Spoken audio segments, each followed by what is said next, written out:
Hey, Roberto Monaco here with influenceology, blah, blah, blah, blah, influenceology in the car speaking company. Dude, I got nervous, man. I got nervous talking to you. I was talking to this powerhouse and I choked. My brother, welcome to one interview with my friend, my brother, Dr. David Serio. What's up, my brother? Thank you so much for having me on here, Roberto. It's always an honor and a pleasure to connect and do what we love. You know, I love it, man. Nothing better than that. I love it. For those who don't know, it's impossible to be in chiropractic and not know who my brother, Dr. David Serio is. But he's the author of this amazing book, 33. If you haven't read it, for chiropractors, go read it. It's amazing. And Dr. David and I, we connected maybe, I don't know, 3 years ago, maybe 3 years ago, 4 years ago. Yeah. And the funny part is, like, I feel like I'm my brother, and I actually never met in person. It's crazy, man. Never. It's unbelievable, but we will soon. Next year, we're going to be at 2 events together. So I'm super excited. And Dr. David Serio, he is going to be speaking. We have a super cool concept called tailgating. We have an event coming up. It's called Influencing. From the front for the virtual presenter, October 9th, 10th, 11th. You can see the link below here. And he's going to be one of the speakers to do a tailgate session. And a tailgate session is a session that you do for a private group for our attendees of the program. But today I want to talk about congruency in chiropractic. I asked Dr. David Serio, what would be a topic that is relevant today? And he goes, and we're like, okay, man, congruency in chiropractic. Good. So let's talk about that. Why do you feel it's an important topic right now?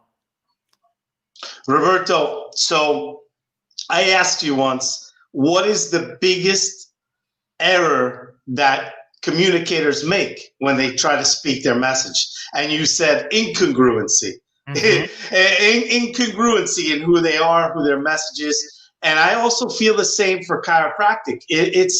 And I want to share what congruency is for me, because that's a big word, Roberto. For so many people, it means different things. So what does it actually mean for a chiropractor to be congruent? And why is it important in today's world? Okay, so number one, if you want to, as you said, if you want to have any level of success, whether you're a dentist, whether you're a salesperson, whether you're a chiropractor, you need to be congruent. Congruent with what? With your message, with their values, with the philosophy. And since I'm a chiropractor, that's what I want to talk about. Okay, so I look at congruency like this, Roberto. We have this, imagine the Grand Canyon. Okay, imagine the Grand Canyon. Most people, unless they were born into chiropractic, which means your dad, your mom, your grandmother, your grandfather were a chiropractor, most people, when they get into chiropractic, are on one side of that Grand Canyon. And in the middle is this big canyon, and on the other side is chiropractic. Because we were indoctrinated with a mechanistic philosophy of life from birth. Okay, so what is that for those who are not chiropractors and maybe they are joining us in a conversation? What is a mechanistic philosophy or lifestyle? I'll keep it super simple. So it's this thought that the body is a machine. So we could replace the parts, that the body needs things from the outside to heal itself, that the body needs a lot of help, in its path. And it's this, we lose the focus on the intelligence within us. Okay. And there's various degrees of that, there's degrees, the Bill Gates degree, where it's like, hey, let's microchip you, and and there's other degrees where people are like, I take care of myself, I do this stuff, I know the body can heal from the inside out, but in this case, I need to do this, and so it becomes, so really it's this idea that, well, where the body's not really that intelligent, we're more like a machine, and the parts can be, they can be interchanged. And that's, and also it goes further than that, Roberto. It goes into a whole thing of, we don't understand that each piece, the economy is going to affect your health, and your health's going to affect the economy, and everything's intertwined. It's sort of like we look at these parts, Everything's apart, the economy is separate from your health, and all this stuff. So this is like a big topic that goes into every place imaginable. And all you got to do is look at the world today to understand, from politics down, that there's this, we're all separated, and every day they push to separate us more from our body, from our family, from our society, from our community. So what is the opposite of a mechanistic approach there? What is the opposite? Yeah, and well, that's also it's sort of like, it's also inductive thinking. It's not just mechanistic. That whole thing that I just shared is more like a mechanistic, inductive way to think about life. Okay, so on the other side of that chasm, on the other side of the Grand Canyon, you have a vitalistic approach to life that's deductive, and it's that big. It's like being in one side of the Grand Canyon. And vitalistic simply means that life is greater than what we see. There's something greater. You could say it's a spirit. There's an energy that's greater than what we can actually measure and see. And deductivism means that we deduce our understanding of life from a major premise.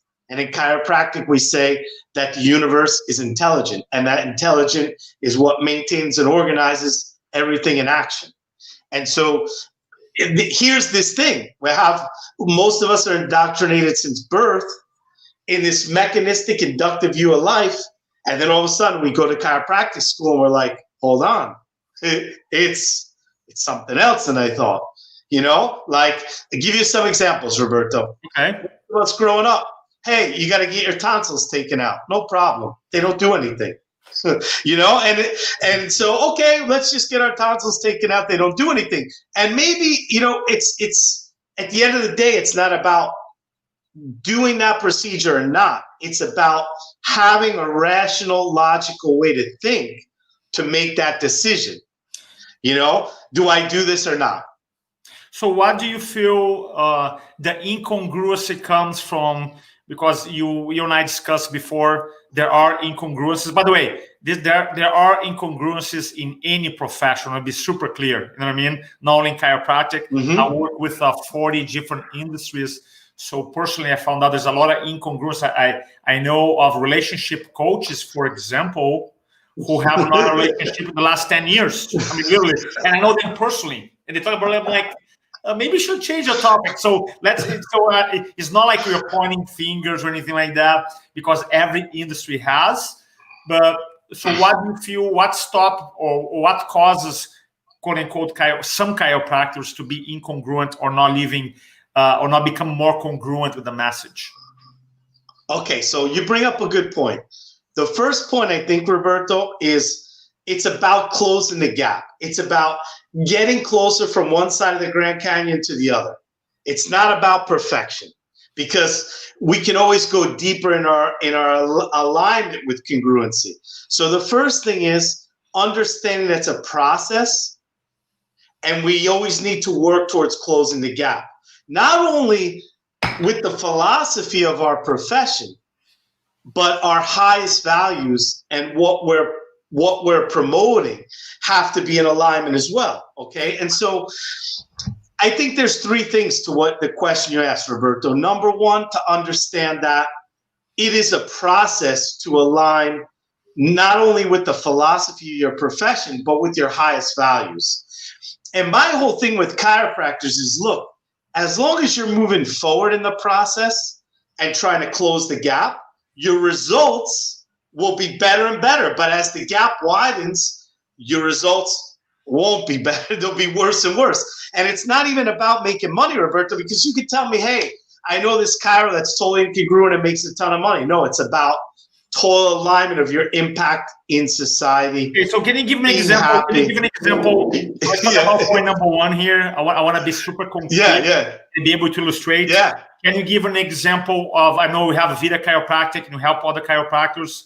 Can you give an example, a personal example of one of your students, doctors, someone you mentor that wasn't clear about their philosophy and values, then had a conversation, now became not perfect, but improved his congruency, align his philosophy, align his values, and now is happier, more fulfilled? Can you give an example of that? 100%.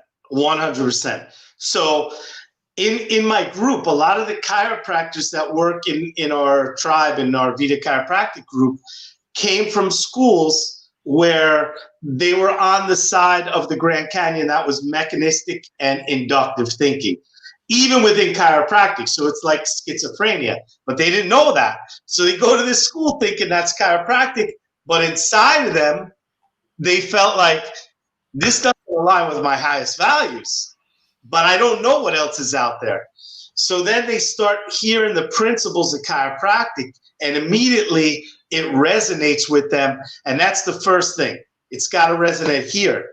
And I tell chiros all the time, if it doesn't resonate here, don't change it. That's chiropractic. Go find another profession. You know, otherwise it's like jumping off the Grand Canyon into the cliff. No, it's not a healthy thing. So when they start to hear the philosophy, they're like, first thing, first point, resonates in the heart. And that's when you can start aligning everything.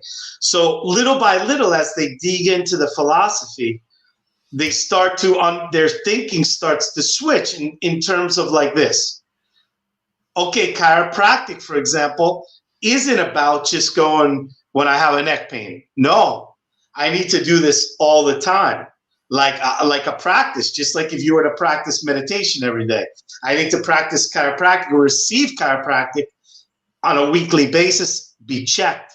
And that's the first thing that aligns, typically, you know? And then once they're checked and they start receiving chiropractic regularly, they start reading the principles, and then all of a sudden their decision-making changes. One example. I have a couple on the team who, before chiropractic, vaccinated their kids, even when they got in chiropractic. And chiropractic is not about vaccination or no. But when they started to understand, Roberto, whoa, there's an innate intelligence. And maybe the body makes everything it needs. They chose the next time not to vaccinate based on a philosophical concept. So they're closing the gap for them in certain ways. And as they become more congruent within themselves, what happens? Their results and impact raise. And I just want to give a personal testimony here, because I've been involved in chiropractic now for 6 years, and I'm not gonna get into my whole story because today is not about me; it's about you here. But one of the things that I love about chiropractic is the premise, the belief, the philosophy that your body can heal itself. You know what I mean? And before, it almost like a zombie, unaware, just not being aware, just literally. And it was like I was like a little pain. I grabbed the little Advil, little something. I grabbed. It was just like what I knew. You know what I mean? Even without questioning, without thinking about it. And I remember when I started meeting some chiropractors in the beginning, years ago, and they have conversations, and they said to me, "Yeah, I'm 25, I'm 30, and I never took Advil," and I'm like, Can you say, yeah, I never took up aspirin, and I'm like, it's almost like someone told me, yeah, I have 5 lions, 10 elephants, and I sleep with them. They're my buddies. We drink beer together, and tomorrow I have a rocket. I'm gonna go to the moon and come back. And I'm like, you know what I mean? Was something like, oh, this cannot be true, you know, like. So, but then I start connecting with more chiros. I'm like, man, and then I start connecting with chiropractic kids, and they have. I mean, literally, if you're around kids, and I'm not preaching to the choir here, but if you see the chiropractic kids, man, they are connected, they are present, they look at you in your eyes, and it's like, and that was. In addition, because I love to get adjusted, but besides the adjustment, right? The philosophy of chiropractic is unbelievable, and I love that, brother. I just want to add that because I agree. Yeah, totally. And Roberto, here's the thing: the way I see chiropractic, it's not about taking the medicine or not taking the medicine. It's about at least making a conscious decision with principles. And for me, that closes the gap, you know, and that has to be aligned with your highest values. In my case, with my family, you know, we chose as a family based on principle not to vaccinate our daughter. And there wasn't science that we looked at here, but it's like, for me, I came to that conclusion, but that doesn't make you incongruent or not. It's about, because in 10 years, Roberto, maybe your thinking's different, but the point is, in order to close the gap, it has to be a constant study of the principles behind the work. Okay, so now I'm going to put you in the front here. Yeah. Because you have the 33, Yeah. right? You have the 33. Yeah. So can you, Yeah. so what is one, so first of all, I want to know quickly what caused you to write the book. Number two, what one, and I just like speaking, you have a lot of techniques. For me, is one of my favorite one, storytelling. What is one of your favorite principles that you go back to and you personally, not just like you, in times of indecision, in times of uncertainty, maybe right now you live in a lot of uncertainty. What, like, one or maybe two principles that you go back to it? So it's two questions. Why the book, and what maybe one or two principles that you personally go back to it? Okay. So I felt there was a need in chiropractic to have a really simple, there's amazing books in chiropractic on the principles. I just felt there was a need to have something very simple with a lot of different voices. And my wife started to say to me, she said, you know what, why don't you put together a book with a bunch of different authors, just giving their point on the principles? Because chiropractic changed my wife's life in so many aspects of every decision she makes. And she's like, you know, a simple book that everyone can connect with. So that was the idea for that book. And, you know, and just to have a lot of different viewpoints, a lot of different colors. The idea was not to have a perfect philosophical book. The idea was to kind of give a bunch of different viewpoints on the principles and to get people more interested in wanting to learn more and go deeper and stimulate the brain, stimulate the juices, and make it practical. That's number one. Okay. So, and you know, like for example, with the whole COVID uncertainty. I know you're recording this from, you live in Argentina, Buenos Aires, that I believe is shut down, locked down for many months now. So what are one or maybe two principles from the book that grinds you or helps you keep your sanity, you know? Okay. So, Roberto, chiropractic is a deductive science. So we deduce everything from the major premise. And so everything stems from there. So for me, Roberto, the major premise, principle one, there's universal intelligence in all matter. It continually gives to it all its properties and actions, thus maintaining it in existence. For me, that major premise, that there's a universal intelligence in all matter, in everything you can perceive, just impregnating everything with that wisdom. For me, I always go back to that because I've been through many difficult challenges in my life, many difficult that pushed me to the brink, honestly, almost of suicide at times. That's how serious I had challenges. And because of that premise, because of that principle, I broke through those challenges. It's something, that's a whole nother story, but I've had challenges that literally pushed me to the edge. I would never think I would have ever been to that edge. And I was there because of challenges in my life. And without that premise there, without that understanding that the universe, there's a reason for what you're going through. And it's not your choice to end the suffering. It's not your choice. That's powerful, brother. That's powerful. and so I go back to that. And for me, it's like this wisdom inside to know that intelligence, there's a purpose for every single thing that's happening, and I go back to that all the time in the little things and in the big things. So that's thank you. Yeah. Thank you for sharing that. What's another one? the perfection of the triune.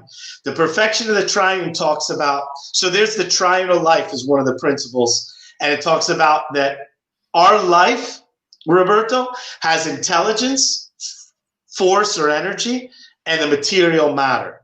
And the perfection of the triune talks about the 100% intelligence, 100% matter, 100% energy.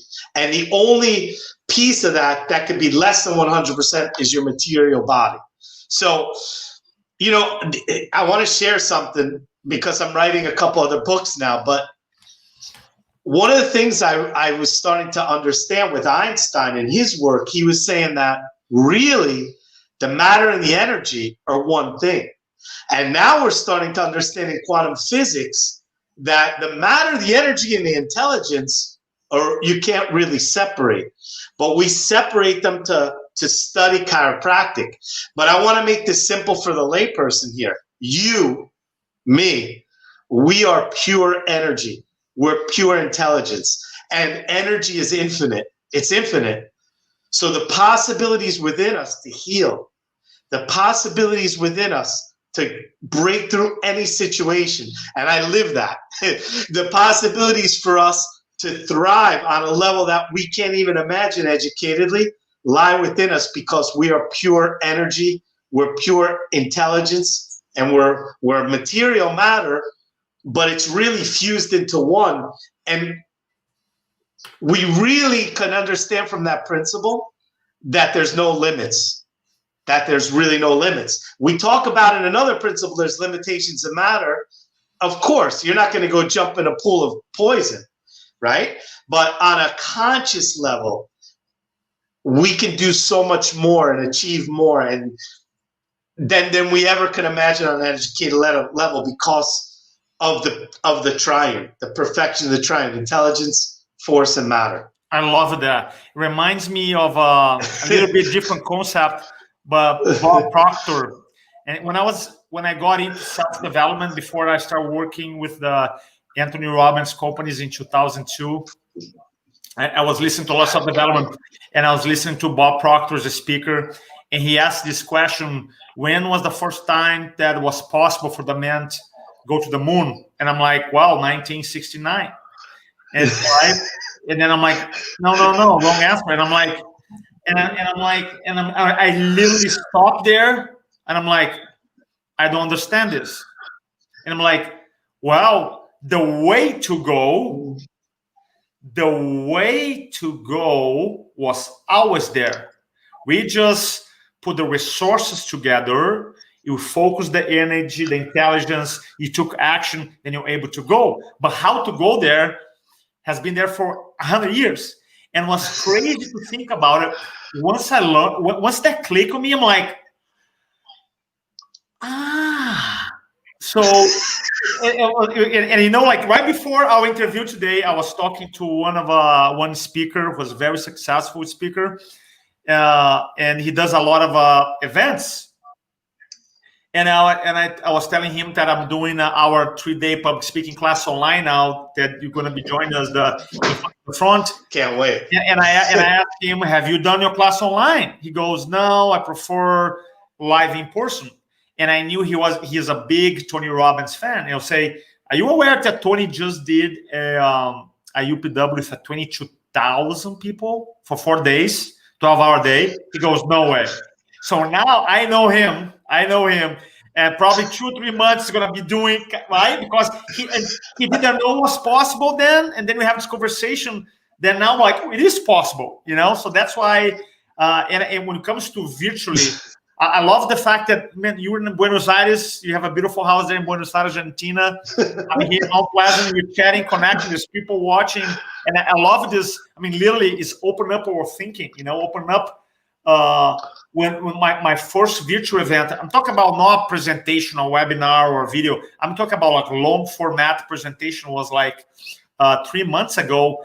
And I truly, in my head, my limiting belief was that we couldn't be as effective. I'd be like, well, I can make it fun, maybe I can make it entertaining, I can provide value, but then I cannot be as powerful as being live. And the truth is, I was totally wrong. All right? Because you can be as powerful, as effective, impact as many people. And it's not about which one is better. It's about this. Which one is better? Chocolate, vanilla, you know? How about both? How about you mix them up a little bit? You know what I mean? So that's my belief. So where do you see, so what are some steps? So if I'm a chiropractor, I'm listening to you, man, I love Dr. David Serio's work. So what is the best way to connect with you? What's the best way to connect? Thank you, Roberto. And first, I'm so pumped for the virtual seminar. Our team did coaching with Roberto last year. We're doing it again next year. But honestly, I haven't been to the 30-hour seminar. I know this is all new, so I'm super excited. And the best way to connect with me is on my fan page on Facebook. It's at David Serio 123. Or my personal fan page is probably full right now, but go to my fan page. You can send me a message, connect with me. Yeah. And you're gonna be talking on October. You're gonna be doing a tailgate session, and the whole idea about tailgating is like we have our event October 9th, 10th, 11th, but before in our private group we're gonna have speakers provide some value. What are you gonna be talking about in our tailgate session? So I'm going to be talking about so throughout my 24-year career right now as a chiropractor, I've seen no matter what model you choose to practice in, there's definitely some key points that lead to success. And I want to talk about specifically for the chiro, because I think it's a little bit different. If you tell me, David, what are key success for a lawyer? I don't know. I'm not a lawyer, but I want to tell you what I see as the key points that could apply to any chiro, anytime, any model, and I've seen them repeated over and over to create what the vision of your dream practice is, your dream life. So that's what we're going to be talking about. Dr. David Serio, thanks so much, brother. I appreciate. If you don't have the book, if you're Chiro there, go get 33. I think they can get it on Amazon. On Amazon, actually in English and Spanish on Amazon. And it's last year was one of the best-selling books in Amazon in chiropractic. So thank you for sharing that.